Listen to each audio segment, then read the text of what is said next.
You will hear a conversation between an international student and the accommodation department. You have 30 seconds to look at questions 1 to 3.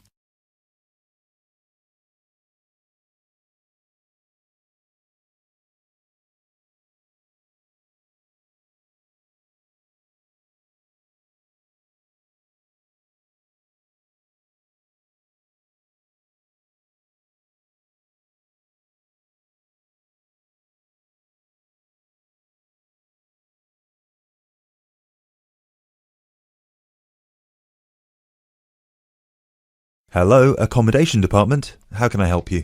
Do you look after accommodation for international students? Yes, we look after accommodation for all the students. Good. I hope you can help me then. I've only just been accepted onto a postgraduate course, and I want to know if there is any accommodation available from this September. I know it's very short notice. Yes, it is rather late, but I'm sure we'll be able to find you something. First of all, can you give me your name and student number so that I can find you on the system? Sure. My name is Maria Teresa Gonzalez. Maria Teresa Gonzalez. How do you spell that? Gonzalez.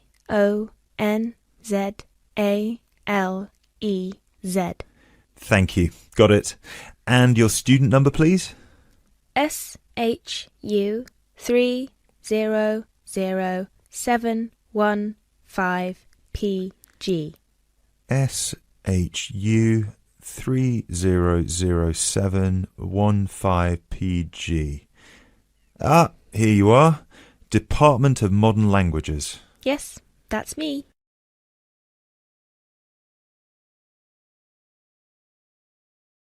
You now have 30 seconds to look at questions 4 to 10.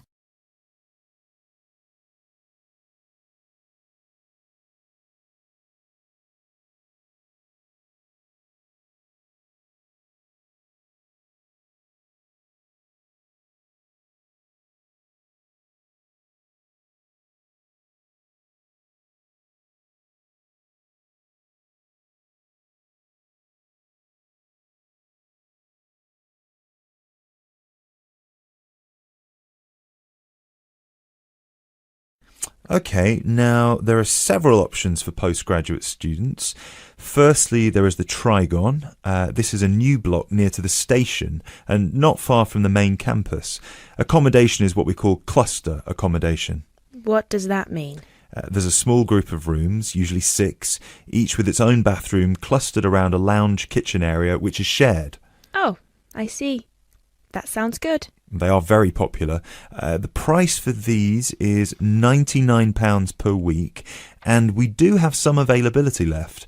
However, for postgraduate students, there are other options. And what are they?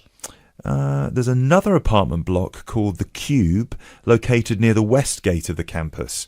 Accommodation there is in 1 or 2 bedroom self-contained flats.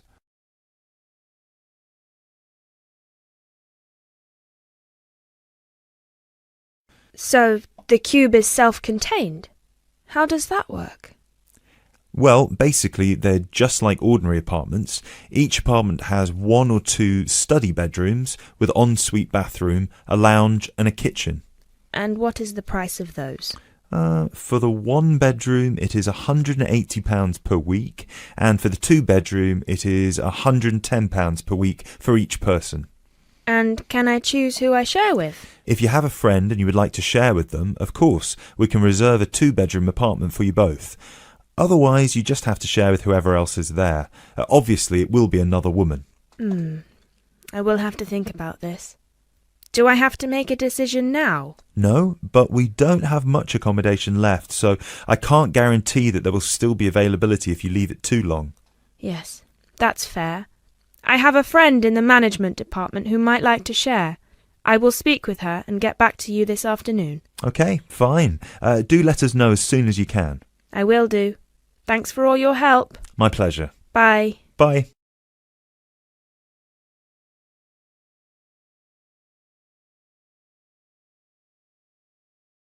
That is the end of part 1. You now have half a minute to check your answers.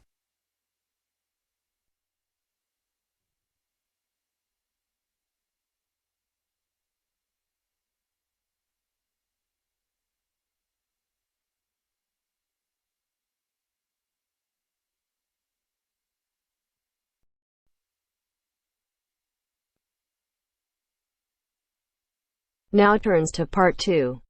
Part 2. Zoe goes to talk to her academic advisor. First, look at questions 11 to 14.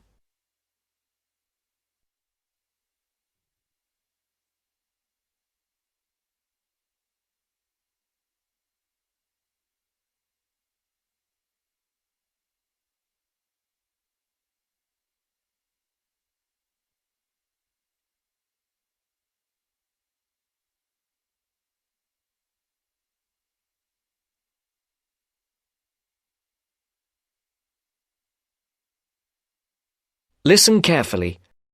How are you getting on, Zoe? Feeling at home yet?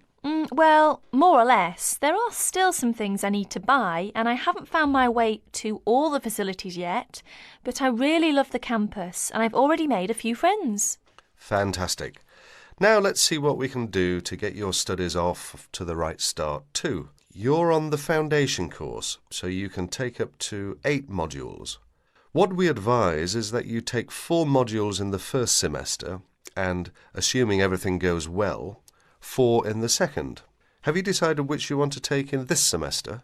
I haven't made my mind up yet.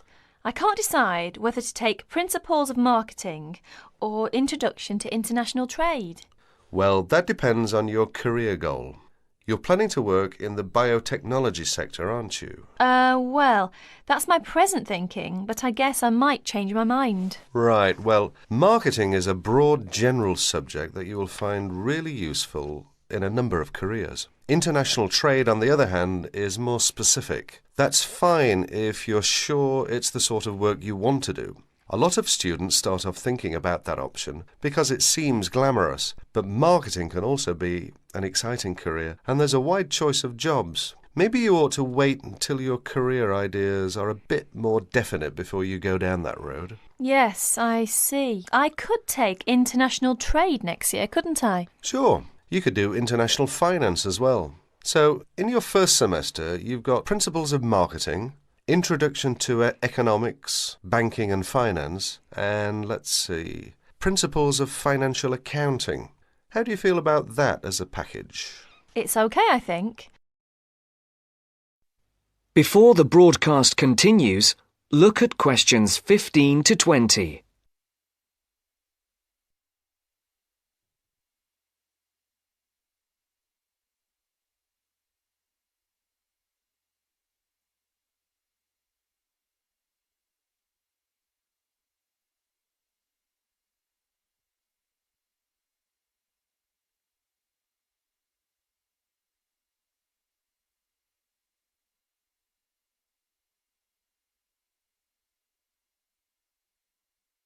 You will now listen to the second part of the talk.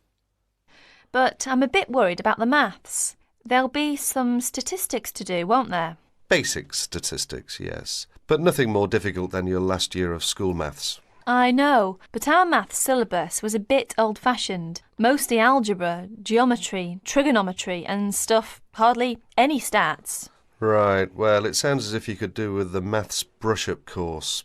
Can I arrange for you to attend just the classes on statistics, if you like? That'd be great. I didn't want to do the whole of maths again, but the stats classes would make me feel much more confident, thanks. Hang on a minute, there's one more thing. Your English. Now, you know you have to reach a satisfactory standard in English by the end of your first year to be allowed to go on to the main BSc course. Yeah, now I'm in an English-speaking environment and I have to speak English all the time. I'm sure I'll be all right. It certainly helps, but speaking isn't everything. You'll have to get your reading up to the standards where you can understand the books on your course reading list quickly to get the information and ideas you need to write your essays. That means you have to develop a high level of comprehension skills. You'll never get through the course material if you try to read the books intensively from cover to cover. That's why our language skills development program gives you a series of graded academic texts to study and answer questions on a limited time. You'll probably find it hard at first, having to work against the clock without a dictionary. How can I improve my skimming and scanning skills? Good question. For that, you'll have to do a range of specially designed exercises. Sometimes these will be from a transparency, because it is often how the lecture material is presented. Sometimes I think I'll never learn all the vocabulary. English is such an enormous language. I know what you mean. English is the biggest language ever, at least 350,000 words. Even Winston Churchill only knew 60,000, so they say. But as an academic student, you can get a lot of help from the academic word list by Avril Coxhead of Victoria University. That's in Wellington, New Zealand. I've studied word lists, of course, but how does this one help? The academic word list is based on a survey of 3.5 million words of academic text. It contains 570 families of the words most commonly found in academic texts. Well, that's apart from the 2,000 most useful words in English. They come in a separate list. You can see copies of both in the library. You said word families. Do you mean words that are similar? In a way, yes. It means that all the different grammatical forms of a word are listed together, so you can see the nouns, verbs, adjectives, forms with prefixes and suffixes and so forth. It'll be clearer when you look at it. Anyway, Avril Coxhead gives you really great hints about how to learn the words, so it shouldn't be too daunting. The trouble is, I tend to forget the words I learn. Well, there are two ways you can tackle that. First, always try to learn the words in a context. Either learn a whole sentence using a word, or learn a phrase that the word typically comes in. We call phrases like that collocations. That's a new one on me. Collocations. I'd better make a note of it. You do that. You can find collocations in most modern dictionaries. Anyway, as I was saying, there's a second study aid I recommend for vocabulary learning. When you get an assignment, take a sheet of paper and write 4 headings. Words I can use, words I can recognise but can't use, words I'm not sure of, words I don't know. Don't bother with the simple words, of course. Then go back after 2 weeks and look at the list again. Can you move any of the words into a better column? That is the end of part 2. You now have half a minute to check your answers.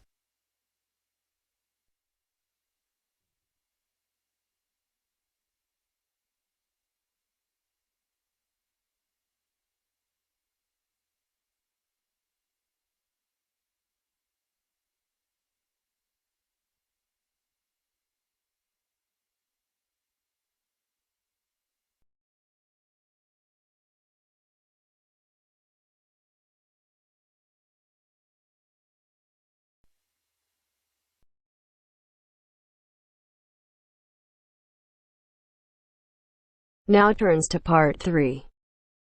Part 3.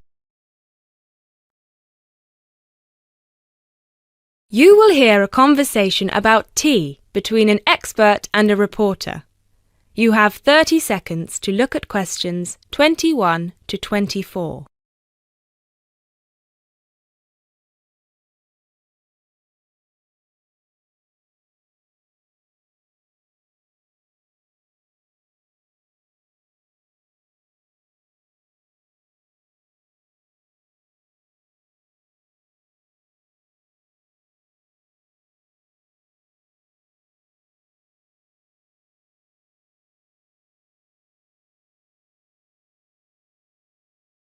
Hi, Jacob. Thank you so much for coming along today. It's my pleasure. I'm very intrigued about what a tea meditation entails exactly.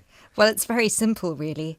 I think the first thing you need to keep in mind is that it is mostly about leaving everything that you have been thinking or worrying about today to one side. Really focus on the present moment. Oh, it sounds great.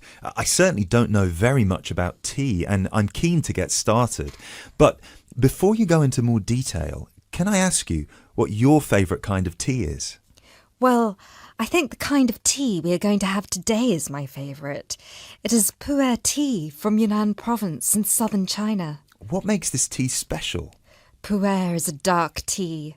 The regions of Yunnan, the north of Vietnam and Laos, have one of the best climates for growing tea in the world. Pu'er is a post-fermented tea. Oh, what is a post-fermented tea exactly? It is a tea that has undergone a period of aging in the open air. They age the tea for days, even years. The exposure to humidity and oxygen help to oxidize the tea leaves and encourage fermentation.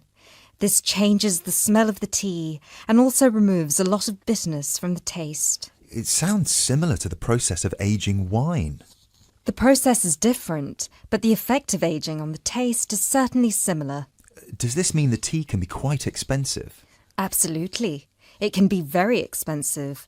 The tea is usually pressed into balls or cakes and sold. At one time, only tea enthusiasts cared about buying these cakes, but now many people have realised that they are an investment, and so buy them like they would buy gold, because the price goes up a lot over time.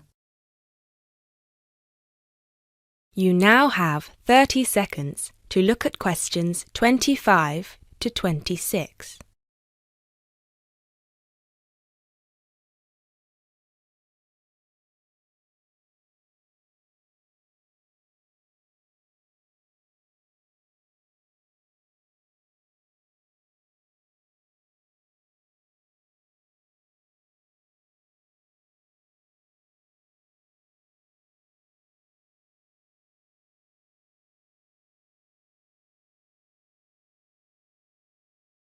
So now I want you to focus on clearing your mind of anything other than this present moment.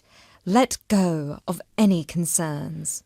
OK, one slight problem. I will need to record our conversation, and I will need to take notes for the article. I plan to write about this for my newspaper. Is that OK? Oh yes, of course. Whatever you need. Thank you. I'll try to keep my notes to a minimum. Good. So, where was I? Oh yes, I think very few people really appreciate the complexity and variety of tea that exists in the world. Right. Most people are maybe like me and just use tea bags. Exactly. And with a tea bag, the tea is trapped inside and cannot move around freely. You can really taste the difference drinking a brewed tea that was free to move around through all the water. So, do you ever use tea bags? Never. You now have 30 seconds to look at questions 27 to 30.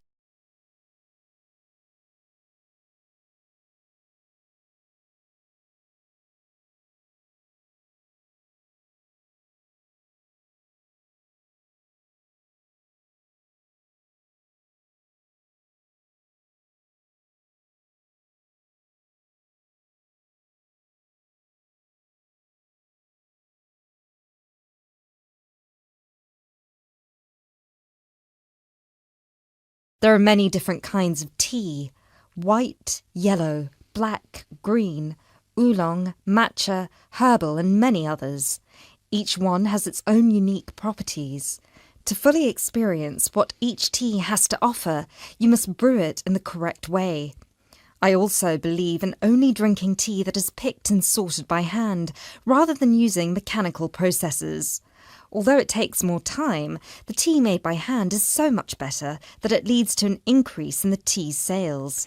But in that case, surely if there is more interest in the tea, and with the time-intensive farming process, this means there could be shortages because the demand is higher than the ability to produce it. There were shortages for a while, but then an artificial fermentation process was developed in the 1970s, which helped to speed up the fermentation times. As I mentioned, this process has an aging effect on the taste of pu'er tea that is very similar to the effect on the taste of wine that you get from that fermentation process, though for pu'er tea today, we're talking about that artificial process. How can they do this artificially? The farmers gather the tea leaves into a big pile, then cover it with a large sheet or tarp. They spray water on the tea every now and then, and therefore fermentation happens faster. Usually, the tea is left for 30, 45, 60, or even 90 days still. The farmer will check the tea every few days, and just by the feel of the tea, he knows whether it is ready or if it needs more time. Wow. That sounds like a fascinating process.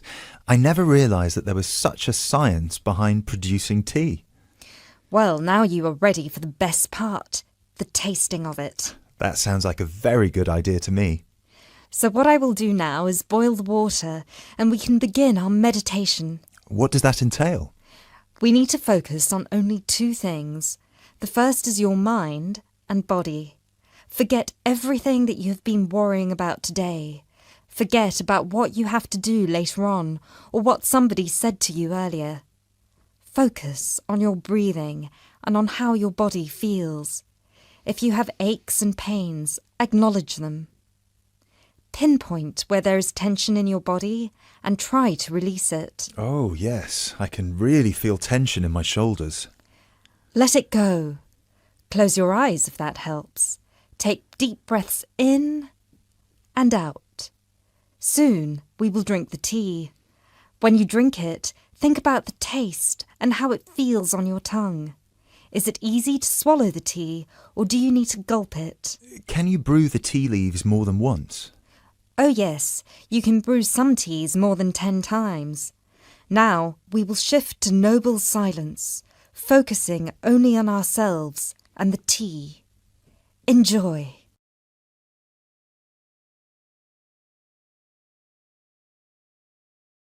That is the end of part 3. You now have half a minute to check your answers.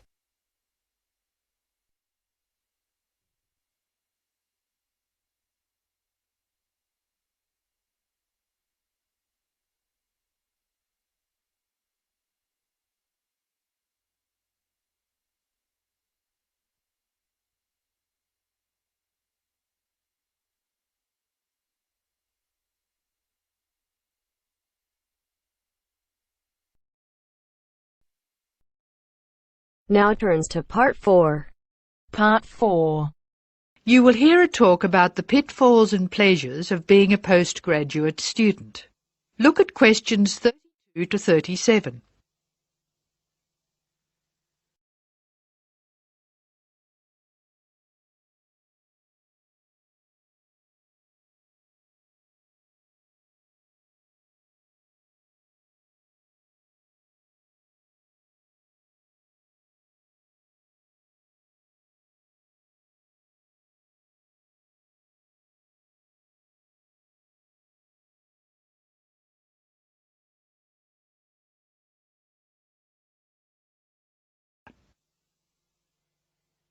Postgraduates are about as easy to define as catching steam in a bucket.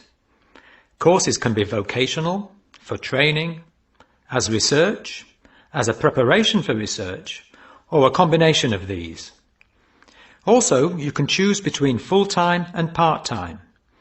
Increasingly, the approach to postgraduate study is becoming modular. The vast majority of postgraduates are doing short, taught courses, many of which provide specific vocational training. Indeed, there has been a 400% increase in postgraduate numbers in Britain over the past 20 years. Current figures stand at just under 400,000.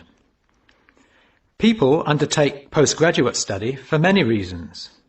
These may be academic, intellectual challenge, development of knowledge; vocational, training for a specific career goal; or only vague, drifting into further study. It is essential that you determine the reasons you want to become a postgraduate. If you have clear goals and reasons for studying, this will enhance your learning experience and help you to remain focused and motivated throughout your course. Where you study should be based on much more than the course you want to do. For some courses, you're likely to be there for several years, and it is important that you are happy living there. Check also what type of accommodation is available and whether the institution provides any housing specifically for postgraduates. Choosing an institution and department is a difficult process. To determine quality, do not rely on the reputation of an institution, but find out what the ratings are from the most recent assessment exercises. Find out about the staff, their reputation, competence, enthusiasm, and friendliness. Visit the department if possible and talk to existing postgraduates about their experience, satisfaction, comments, and complaints. Be very careful to check how they feel about their supervisors. Also, check what facilities are available, both at an institutional level, for example libraries, laboratory and computing facilities, and in the department, for example, study room, desk, photocopying, secretarial support, etc. Everyone will have their own priorities here. I am always anxious to check the computer support available and regard it as slightly more important than library access. Your working environment and the support available to you plays an essential part in making your work as a postgraduate a positive experience. Life as a postgraduate can be very different to your other experiences of education. Things that can distinguish your experience are the level of study, independence of working, intensity of the course, the demands on your time, and often the fact that you're older than the majority of students. These factors can contribute to making you feel isolated. However, there are several ways you can make sure that this is either short-lived or does not happen at all. Many student unions have postgraduate societies that organise social events and may also provide representation for postgraduates to both the student union and the institution. Departments can also help to create a sense of identity and community, and often have discussion groups available. Don't be afraid to talk to staff about any difficulties you might be having. Of course, universities provide counselling services, but we have found that the best advice comes from talking to other postgraduates who may have faced similar difficulties. Look at questions 38 to 40.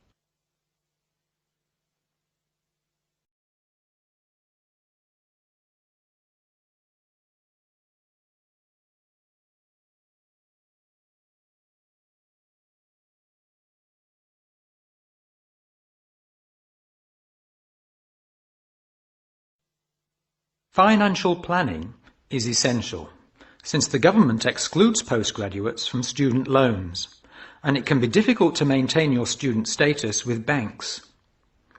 This has implications for free banking and overdraft facilities. Do not underestimate your living costs, including food, accommodation and travel. And be careful not to budget for everything except a social life. Funding a course is one of the most challenging things people face when considering postgraduate study. Most postgraduate students finance themselves. They pay often very large fees to the institution and receive no maintenance income to support their study. Make sure you know exactly what your costs will be. Institutions often hide extra fees, like laboratory costs, behind the headline fee rate advertised. Funding can come from various sources: research councils, charities, trust funds, institutional scholarships, local education authorities, and professional bodies and organisations all offer various levels of funding. As I said before, the government excludes postgraduates from student loans, so it is essential you look to other sources. Career development loans are available from high street banks. The best advice on funding is to be proactive, persistent and patient. The postgraduate community in Britain is multinational, has a wide range of experience of life and work, and an exciting mix of goals, both career and academic. Being a postgraduate student should be a productive and fulfilling thing to do, and you will become part of a diverse and motivated social group. That is the end of part 4. You now have half a minute to check your answers.